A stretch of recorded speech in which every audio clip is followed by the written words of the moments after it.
Hey guys, what's going on? This is the Q&A for, I guess, the video I did on, what's that one called? Let's see here. Best line for a baitcaster. If you guys haven't checked that video out, definitely check it out. It's for the beginners. Pretty good video, definitely check it out. Some good pointers in that video. But I left a comment on that video for you guys to leave some comments that I would answer in this video. So we're going to get right into it.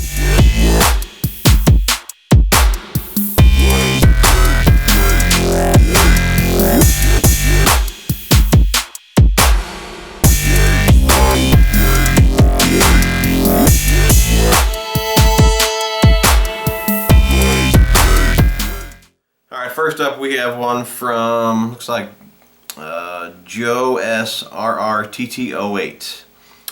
I have heard others I've heard others talk about fall turnover. I don't completely understand that process. Does it happen different times of the year for different parts of the country? How long does it last? How do you fish differently after the turnover? Okay, yeah, there's spring turnover, fall turnover. In the fall, what happens is, okay, the surface water is starting to cool off. It becomes more dense, it will start to sink. The bottom of the lake, below the thermocline, pretty much what guys call like the dead zone. You know, if guys are fishing deep, they're going to fish above the thermocline. Normally, like I said, below it is normally called the dead zone.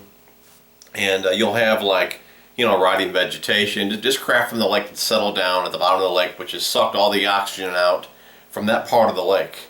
You know, so what happens is that cooler water starts to fall. It mixes with that bottom portion. They kind of just flip-flop, and that's why you hear a lot of guys say too in the fall during the turnover. It's kind of one of the ways to know is the lake will have a funny smell to it.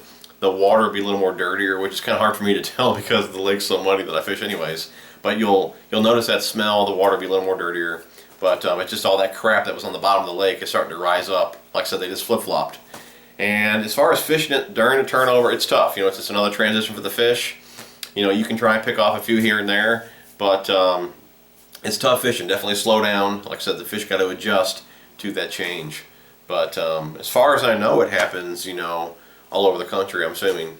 But like I said, it's fall turnover, spring turnover. And if you guys would like to see a video, my wife, she studied a lot of this in school. If you guys would like to see a separate video on the turnovers, I can kind of like do a Q&A with her, and I can answer some questions or ask her some questions, and she can answer those questions in another video. Since she actually studied it, she could probably give you guys you know, better answers than I could. So if you guys would like to see that video, give me some feedback on this video, and I'll have her do that with me. So anyways, next up we have Mad Matt Fishing Adventures. What's going on, Matt? What is your favorite style of fishing, and will you be traveling out of state to hit some bigger lakes that hold the big bass in the future? Say like Lake Fork, Okeechobee, any major lakes like them. Matt, let's see. Your favorite style of fishing has to be shallow cranking, dude. I just love tossing a square bill. You know, if I could just throw a square bill all year long and catch them, I would do it. You know, I love shallow cranking. As far as traveling goes, my job sucks. You know, I've been doing the same job for like 22 years. I do not get vacations unless it's like my days off, but I don't get vacations. You know, there's only like 3 guys in this job. It's my dad's business. I wash trucks for a living. You guys ask me that all the time. And it's just me, my dad, and my uncle. So I'm one of the main guys. The older guys are kind of more broke down. You know, they really need me there. If I'm not there, things are not going smoothly. So I really can't take off work. So I probably will not do any traveling really at all. That's why I fish local. That's why I really fish only a few lakes, just because they're close to me. I don't have a whole lot of time to travel and fish. So to answer your question, no, I will not be traveling to the bigger lakes anytime soon. So next up, what is your PB largemouth, spotted bass, smallmouth? Haven't caught a spot or smallmouth. They're not in the lakes that I fish.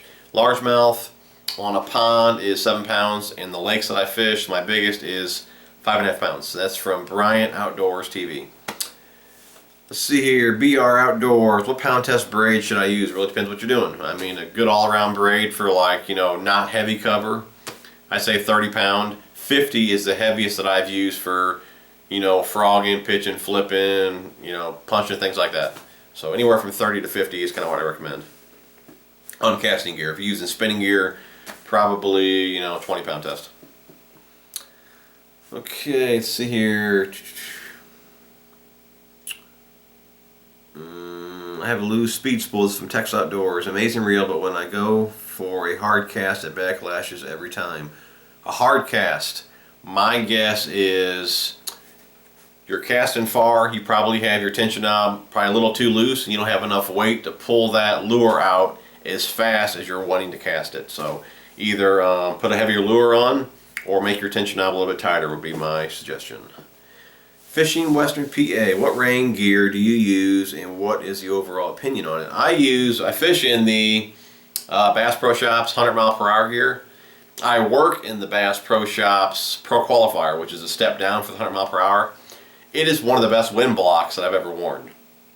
The Pro Qualifier gear and the 100 mph stuff it's great rain gear, but you know, I really feel like I put this stuff to the test because, you know, I wash trucks for a living. I'm constantly wet all the time, and I get wet all the time in the Pro Qualifier gear. Now, I haven't fished in heavy enough rains to where I would have gotten wet in the 100 mph gear. It's a lot thicker, so I don't see me getting wet as easy as I did in the Pro Qualifier stuff. But like I said, I get wet all the time in the Pro Qualifier gear. So, you know, I recommend the stuff as far as, like I said, it's a great wind block. But maybe I just got a bad batch, I don't know. But I mean, all the guys that I've worked with that wear that stuff, they all get wet as well. So I mean, it may be good for, you know, the rain once in a while, but if you're in rain or, like I said, I am washing trucks day in, day out all the time, it just didn't hold up for me. But like I said, I do fish in the 100 mph gear, and I've had great luck with that. Okay, next up, and that was from Fishing Western PA. I've heard you mention other videos that you don't fish tournaments. Is there any reason why? I also thought I wanted to be a pro, but what little I had dabbled in club tournaments, I felt that it took the fun out of it for me. To be honest, I would love to fish tournaments. I mean, I'm a very competitive person. You know, I think I wouldn't be a good tournament fisherman, but like I said earlier, my job just sucks. I work every single week. I've worked every weekend, every Saturday and Sunday for the last like 22 years. I don't get weekends off unless it's a holiday. Even then, sometimes I gotta work them. But you know, majority of tournaments are on weekends. Another day, like the tournament or the lake that I fish the most, they have tournaments on Tuesdays, and I have to work every single Tuesday. So you know, I just don't have the. I'm not available really to fish tournaments, but I would love to. That was from, let's see here, Kurt Gibson. Let's see here, Chewy Mad. What reel would you recommend for frogging? What gear ratio? What brand do you think is well worth the money? You know, I'm really liking the Okuma reels, the TCS. Those are nice reels. You guys know I'm a huge fan of Daiwa. You know, love the Daiwa reels. Frogging, right now I got the 13 Fishing Concept C for my frogging reel. I plan on getting the Zillion SV TWS, but it's like a $300 reel. You know, I'm not sure what your price range is. I like a faster gear ratio for frogging. You know, that one's an 8.1. The C, I'll probably get like a 7.1. But really, you can use anything for frogging. I mean, if you're just, it's top water, so you can actually see your frog. If you want to move it faster, you can see it. It's a lot easier to do that, and you can pretty much use any gear ratio, I would think, you know. But just so you can see your frog, you have to have an 8.1 or you know, a 6.3 is gonna work just as good. Was what I'm saying. You get a better idea of what you're doing because you can see it. So you know, I kind of use the gear ratio to help slow me down. So that's why I tend to fish with slower gear ratios, like a 5.4, 6.3. I do use a lot of 7s. But as far as frogging goes, like I said, you can see what you're doing, so it's not a huge deal. But if you're fishing like thick stuff, I'd recommend a higher gear ratio, like a 7-speed or even an 8-speed. That way, when you get hit, you can hurt and get them out before they get you tied up in the crap, even further in. But if you're just open water fishing frogging, you know, 6-speed, 7-speed, really anything's gonna work for you. But like I said, I'm a fan of Daiwas. I mean, the CT is a great reel. It's like 130 bucks. I love it. So, like I said, you can get that in. I think we got that in a 7.3, 6.3, 5.5. So, let's see here. Let's see here. I don't want to say your name wrong here. I'll go ahead and put that on the screen. 3 basic rod and reel combos and line. You know, I don't use spinning gear. I use the Daiwa SV 105s for my finesse stuff. I use a lighter rod in that reel with light line, but that can be an expensive way to do it. So you're better off with, you know, a spinning combo like a medium to a medium light. You can use braid with spinning, or you can probably use, if you're a beginner, mono would be best. Then I would do, I do the medium to medium light spinning rod. I would do a crankbait rod, like a 7-foot, medium heavy, and I would do mono with that just because you can throw cranks and top water. And then I would do a medium heavy fast action rod, which you could use for Texas rigs, jigs, things like that. And I would put like 15-pound fluorocarbon on that. See here, best bluegill imitators for fall fishing. This from Team Lunker King. Wake baits, that'd be a good one. THCO wake bait. Trey's got some awesome baits out. Definitely check him out.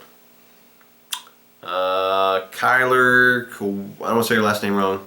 Best pond frog and pound braid. Man, I had the most fun with the rage toads. You know, fishing ponds, 50-pound braid. For the longest time, I put 20-pound mono, to be honest, for my frogs. I did well with that.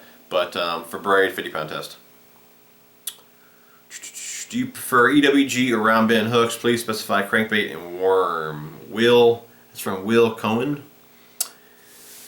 You know, you get a better hookup with a straight shank round bend or even an offset. You know, both of those do better than extra wide gap hook, just because the tip, the hook point, is in line with the eye at extra wide gap. So I have a video that I'll put down in the description. It's how to Texas rig the with the Trokar tube hook, and I explain a lot of this in that video, so check that out.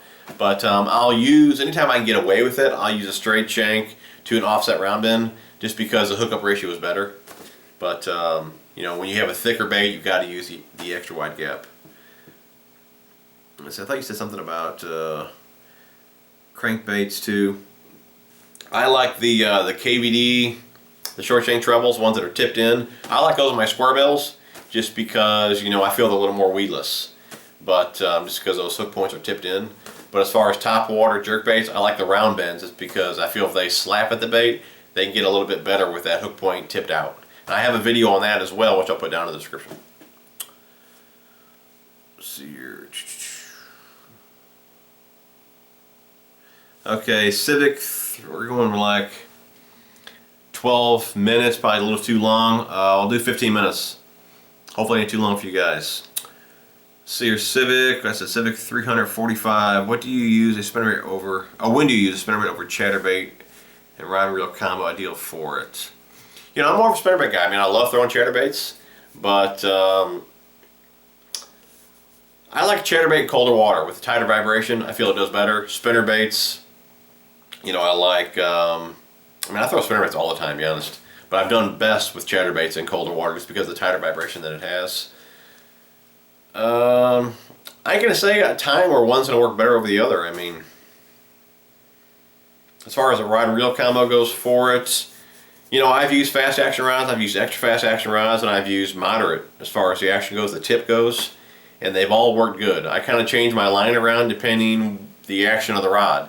You know, for a softer action rod, I like fluorocarbon because it has less stretch. If I'm using a faster action rod, I like mono because it has, you know, less stretch. But did I just confuse you guys with that? I thought I said less stretch too many times. If I'm using a softer rod, I want the fluorocarbon because the line is soft, or the rod is softer. You know, so the line doesn't have as much stretch because the rod is soft. If I'm using a faster action rod, I'll use mono. That way I got a little bit of stretch. You know, for moving baits, you want some give either in the line or the rod. As far as rod or reel goes, 6-speed. You know, you guys know I love the CTs. Daiwa Tatula CT 6.3. Like I said, I mean, I probably pick a spinnerbait over chatterbait all the time, except when the water's colder. I like the chatterbait. I'm sure guys may have other opinions on that, but I'm just more of a spinnerbait guy. And I think it's how it is too. There's a lot of guys that are spinnerbait guys, a lot of guys that are chatterbait guys. I'm a spinnerbait guy, but I do love throwing chatterbait when the water's cool. You know, end of fall, winter time, early spring, I'll bring out the chatterbait more than the spinnerbait. But on a windy day, you know, when you got you know, low pressure, clouds, low light, things like that, you know, a spinnerbait is great. So, but I mean, if you got calm water, you know, sunny skies, really neither are that great. But a spinnerbait definitely is no good. You need some wind with the spinnerbait or the low light. Guys, I can see I get kind of too involved in these questions. I love doing this, but I know a lot of guys complain about how long these videos are. So I think we're going to go and end it there. So hope you guys enjoyed this video. If this is too long, let me know. I'll make the next one shorter. But I mean, I enjoy doing this. I could talk for like an hour answering questions. I think this is fun. So anyways, I'll shut up now. Thanks for watching, guys. Thumbs up if you liked the video, and we'll talk to you soon.